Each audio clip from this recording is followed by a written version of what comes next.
Assalamualaikum warahmatullahi wabarakatuh. Kami dari kelompok 8 akan mempresentasikan praktik akuntansi dari Yayasan Pendidikan. Kelompok 8 beranggotakan Syafira Azahra, ada Iklima Abdullah Sanad juga, ada Devina Hartianti, yaitu saya sendiri, ada Indah Farah Ashila, ada Naira Putih Aisyah, dan ada Widya Andi Saraping. Oke, next. Oke, slide yang ini tentang arti Yayasan Pendidikan akan dijelaskan dan dipresentasikan oleh Syafira Azhara. Silakan Syafira. Yayasan pendidikan adalah yayasan yang menyelenggarakan pendidikan baik formal maupun non-formal. Dan penyajian data yayasan pendidikan berdasarkan pada NPWP sebagai kode referensi bagi yayasan pendidikan. Pasal yang mengatur aktivitas bisnis yayasan pendidikan yang pasal pertama adalah pasal 3 ayat 1 Undang-Undang Nomor 16 Tahun 2001 tentang Yayasan Undang-Undang Yayasan. Suatu yayasan dapat melakukan kegiatan usaha untuk menunjang pencapaian maksud dan tujuannya dengan cara mendirikan badan usaha atau ikut serta dalam suatu badan usaha. Oke, next akan dipresentasikan oleh Iklima Sanad. Silakan Iklima. Jadi, ada beberapa aktivitas bisnis dalam yayasan pendidikan, yaitu yang pertama adalah penghasilan yang diperoleh dari usaha kegiatan, jasa, atau pekerjaan seperti uang, uang SPP, ujian, SKS, dan uang seminar, dan uang pembangunan gedung atau prasarana. Yang kedua ada wakaf, hibah, dan hibah wasiat. Dan yang terakhir ada sumbangan atau bantuan yang tidak mengikat.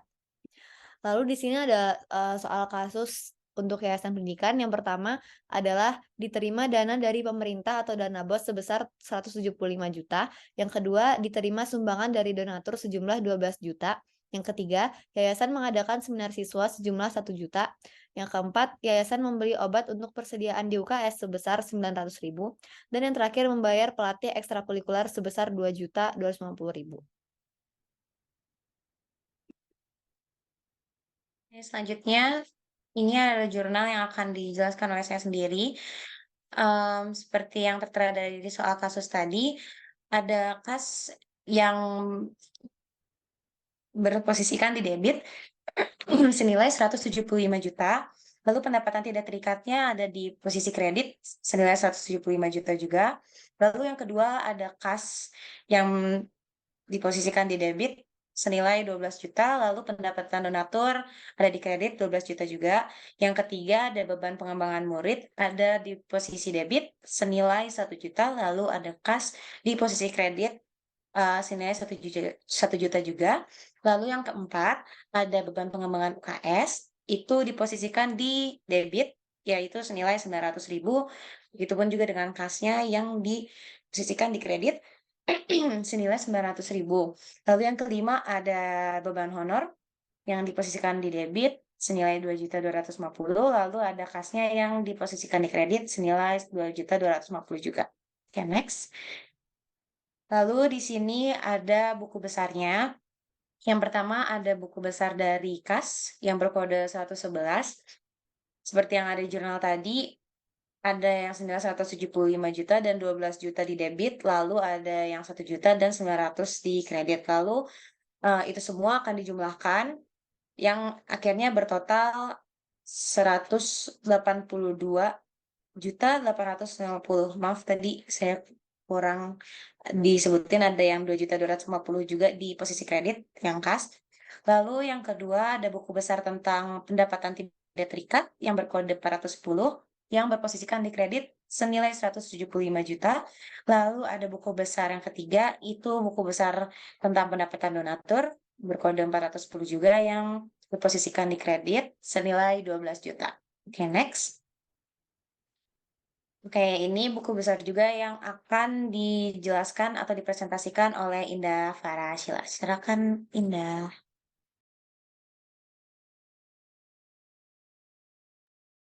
Nah, ini buku besar selanjutnya dengan nama-nama akun, beban pengembangan murid dengan kode 511 di posisi debit ada 1 juta. Selanjutnya, nama akun beban pengembangan UKS dengan kode 511 di posisi debit sejumlah 900.000 dan yang terakhir ada nama akun beban honor dengan kode 502 di posisi debit sejumlah 2.250. Oke, sekarang laporan posisi keuangan akan saya presentasikan. Pertama, ada aset yang terdiri dari aset lancar, ada kas, bahan habis pakai, dan jumlah aset lancarnya. Ya, ada kas yang bernilai 126.423.600 yang diposisikan di kredit. Lalu ada bahan habis pakai senilai 1 juta. Lalu jumlah aset lancarnya bernilai 127.423.600. Lalu ada aset tetap yang berdirikan ada tanah, gedung, akumulasi penyusutan gedung, nilai buku gedung, peralatan, akumulasi penyusutan peralatan, nilai buku peralatan, lalu ada jumlah aset tetap, dan kemudian ada total aset. Nah, tanah bernilaikan 300 juta diposisikan di kredit, lalu gedung bernilai 150 juta diposisikan di debit, maaf. Akumulasi penyusutan gedung bernilai min 37.500.000 ada di posisi debit, lalu ada nilai buku gedung bernilaikan 112.500.000 diposisikan di kredit, ada peralatan yang bernilai 8.050.000 diposisikan di debit, ada juga akumulasi penyusutan peralatan bernilai min 492.188, lalu ada nilai buku peralatan yang diposisikan di debit di kredit, bernilai 7.557.812. Lalu mereka semua dijumlahkan menjadi jumlah aset tetap yang bernilaikan 420.047.812, lalu ditotalkan kembali menjadi total aset yang bernilaikan 547.481.412. Lalu ada aset neto yang berdirikan dari aset neto tidak terikat, aset neto terikat permanen, lalu ada jumlah aset neto, kemudian jumlah kewajiban dan aset neto. Aset neto tidak terikat bernilaikan 134.981.412 yang berposisikan di kredit, lalu ada aset neto terikat permanen yang bernilaikan 412.500.000 yang berposisikan di kredit. Lalu mereka semua dijumlahkan menjadi jumlah aset neto yang bernilaikan 547.481.412 yang berposisikan di kredit juga. Lalu ada jumlah kewajiban dan aset neto yang berjumlah 547.481.412. Lalu selanjutnya ada laporan aktivitas yang akan dipresentasikan oleh Naira Putih Aisyah. Silakan Naira. Kemudian ada laporan aktivitas, yaitu pendapatan hasil neto tidak terikat, ada dana BOS senilai 175 juta, kemudian sumbangan donatur senilai 12 juta, kemudian jumlah pendapatannya berjumlah 187 juta. Kemudian ada beban gaji 65 juta, beban pemeliharaan 5 juta, beban honor ekskul 2.250.000, beban pengembangan UKS 900.000, beban listrik 2.800.000, beban upah 1 juta, beban transport 500.000, beban konsumsi 7 juta, beban pengembangan murid 1 juta, beban pengembangan guru 700.000, beban alat kebersihan 800.000, beban sewa 1 juta, beban penyusutan gedung 8 juta, beban penyusutan peralatan 500.000, kemudian jumlah bebannya senilai 96.450. Sehingga jumlah pendapatan aset neto tidak terikatnya berjumlah 90.550.000. Next. Kemudian ada laporan perubahan neto. Pendapatan aset neto tidak terikat, ada dana BOS senilai 175 juta, sumbangan donatur 12 juta, jumlah pendapatannya berjumlah 187 juta. Kemudian ada beban gaji 65 juta, beban pemeliharaan 5 juta, beban honor ekskul 2.250.000, beban pengembangan UKS 900.000, beban listrik 2.800.000, beban upah 1 juta, kemudian beban transport 500.000, beban konsumsi 7 juta, beban pengembangan murid 1 juta, beban alat kebersihan 800.000, beban sewa 1 juta, kemudian beban penyusutan gedung 8 juta, dan beban penyusutan peralatan 500.000. Sehingga jumlah bebannya berjumlah 95.750.000. Kemudian ada kenaikan atau penurunan aset neto tidak terikatnya senilai 91.250.000. Aset neto tidak terikat awal tahun senilai 25 juta. Kemudian aset neto tidak terikat akhir tahunnya 70.750.000. Kemudian ada kenaikan atau penurunan aset neto terikat permanen senilai 7.500.000.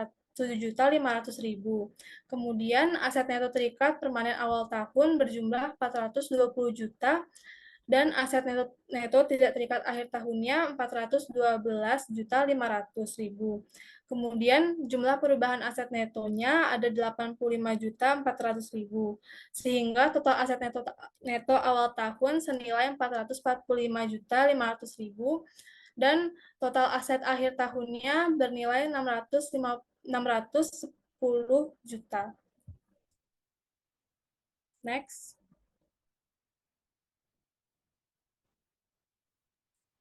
Oke, selanjutnya ada laporan arus kas yang akan dipresentasikan oleh Indah Paraashila. Silakan Indah. Selanjutnya ada laporan arus kas. Saldo awalnya yang pertama ada kas senilai 25 juta. Arus kas masuk dari aktivitas operasi yang berisi sumbangan atau donatur senilai 12 juta, dana bos 175 juta, dan total kas masuk dari aktivitas operasi senilai 212 juta. Selanjutnya ada arus kas masuk dari aktivitas investasi yang berisi penyusutan gedung senilai 38 juta, penyusutan peralatan senilai 500.000. Total arus kas masuk dari aktivitas investasi senilai 38.500. Kemudian ada total arus kas masuknya senilai 250.500. Lalu ada arus kas keluar dari aktivitas operasional.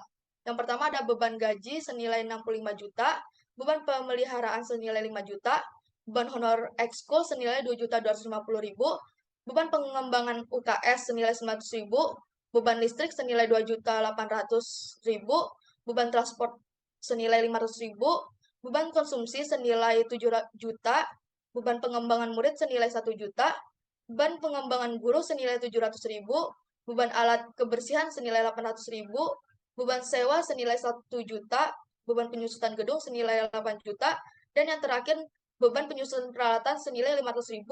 Kemudian di total arus kas keluar dari aktivitas operasional senilai 95.450.000.